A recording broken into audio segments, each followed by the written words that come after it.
Okay, I'd like to share a problem from the American Invitational Mathematics Examination.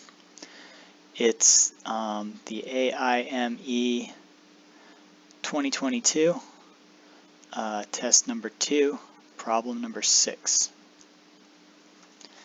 And the problem goes like this. You have 100 numbers, x1, x2, all the way up to x100. And they're increasing, and they're all real numbers. And you know the following two properties.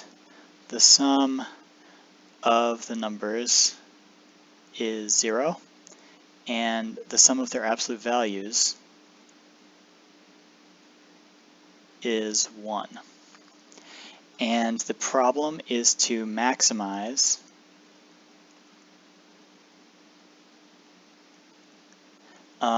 x76 minus x16. And the way this test works is that all the answers, I believe, are 3 digits, like a 3-digit number between 0 and 1,000. So they're not actually going to ask you to maximize x76 minus x16. What they're going to ask you to do is to express that value as a reduced fraction and then compute the sum of the numerator and the denominator, and then that will give you the actual answer. But that's not really part of the guts of the problem. That's just how they want you to express your answer. But anyways, let's get into the solution. I've been working on a lot of these AIME problems, and this was one of the ones that I was actually able to solve. A lot of them are really tough for me, at least. I'm going to start by breaking up these sums. Let's take the one that comes up to 0. You have 0 equals the sum, but I'm going to break it up into negative numbers, zeros, and positive numbers.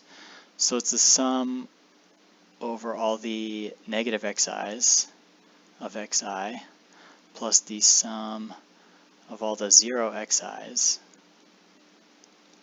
plus the sum of all the positive xi's. And obviously the middle term will go to 0.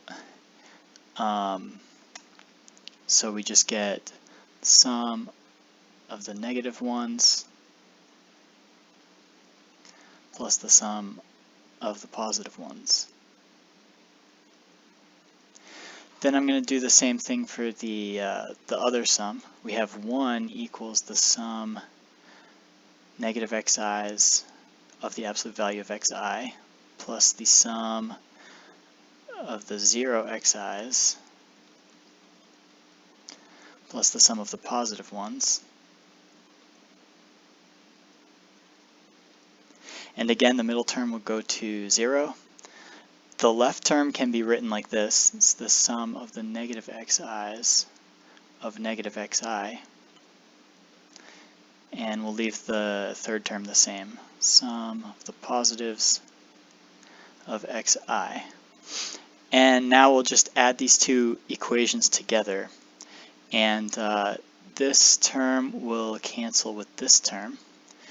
This term is the same as this term, so we'll just get twice that term. And on the left-hand side, we'll get 1. And let's divide by 2. So we'll get 1/2 equals the sum of the positive xi's. And that's nice to know. And then you can just substitute that value into this equation.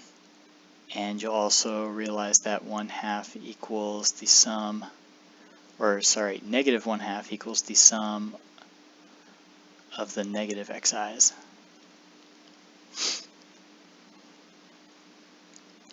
So this is pretty nice. This is a really good starting point. Now let's look at x76 and x16. We'll start with x76. there's two cases. One case it's greater than 0, the other case it's less than or equal to 0. In the case where it's greater than 0, all the following terms are also greater than 0. So x77 through x100 are greater than 0. And that also means the sum of all the x's starting at x76. This will be a sum of many positive terms. It could be all of the positive ones, or we could be missing some. So this will be, this will be less than or equal to the sum of all the positive terms, which we know to be 1/2. And now we know that everything after x76, so x77 all the way up to x100, are greater than or equal to x76, which means that we can replace each of these terms with the term x76 in order to make this sum smaller. And we get the sum I greater than or equal to 76 of x76 itself is less than or equal to 1/2. And how many terms are in this sum? Well, there are 25. So 25 times x76 is less than or equal to 1/2. And sorry about that, less than or equal to 1/2. And that means that x76 is less than or equal to 1/50th. Very nice. And this was only one case, but look at the other case here. x76 less than or equal to 0 implies x76 less than or equal to 1/50th. So in either case here, we can conclude that x76 is less than or equal to 1/50th. Great. Now let's do something similar, but let's look at x16. In one case, x16 is less than 0. In the other case, x16 is greater than or equal to 0. And let's look at the case where it's negative. Then everything from 1 through x15 are also less than 0.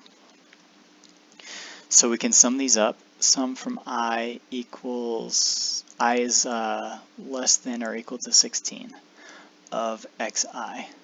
This will be the sum of some of the negative terms, possibly all of the negative terms. But if we included the rest of the negative terms, we'd get something smaller, right? So this is greater than or equal to the sum over the negative terms, which we know to be negative 1/2. All right, and then let's look again at x1 through x15. These are all less than or equal to x16, since these x's are increasing. But since these are all smaller than x16, we can make this sum here bigger if we replace them all with x16 itself. So we get the sum I less than or equal to 16 of x16 is bigger than or equal to negative 1/2. And how many terms are in this sum? There are 16 of them. 16x16 greater than or equal to negative 1/2. And let's divide by 16. Let's also multiply by negative 1 just for the fun of it. Or let's not do that yet. Just divide, we get x16 greater than or equal to negative 1/32. look at the other case. If x16 is greater than or equal to 0, that implies that x16 is greater than or equal to negative 1/32. So in either case, we can make this conclusion. And now we're basically done. We, not quite actually, but let's just add this inequality to this inequality. In order to add them together, I'm going to swap the sign here. So negative x16 less than or equal to 1/32. Add them together and you get x76 minus x16 less than or equal to 1/50 plus 1/32. And yeah, this is the quantity that we're trying to maximize, and we have an upper bound for it, which is excellent. But we haven't actually shown that this upper bound is achievable, but that's not too difficult. Let's just construct it. Let xi equal negative 1/32 when I is less than or equal to 16, 0 when 16 is less than I less than 76, and 1/50 when I is greater than or equal to 76. Obviously, I has to be greater than 0, 100, less than or equal to 100 as well. And does this sequence satisfy our two properties? Well, the sum of xi's will equal negative 1/32 times, how many of these terms are there? 16. Plus a big fat 0 for all the middle terms, plus 1/50. And how many of these 1/50 terms are there? Well, there are 25. So we get negative 1/2 plus 1/2, which equals 0, as it should. Let's check the other property now. The sum of the absolute values equals, and it's going to look the same as the first line, just with an absolute value here. Plus 0 plus the absolute value 1/50 times 25 equals 1/2 plus 1/2, which equals 1, just as it should. So indeed, this upper bound is achievable, and that would be the end, except now we have to put the answer into the format that the AIME exam likes.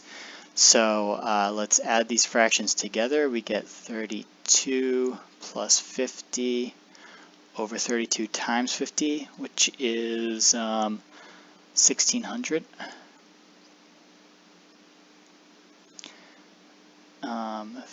82 over 1600. And we do need to reduce. This is 41 over 800. And the answer has to be an integer. We add the numerator and denominator. We get 841, and that's the final answer. Great, thanks for watching.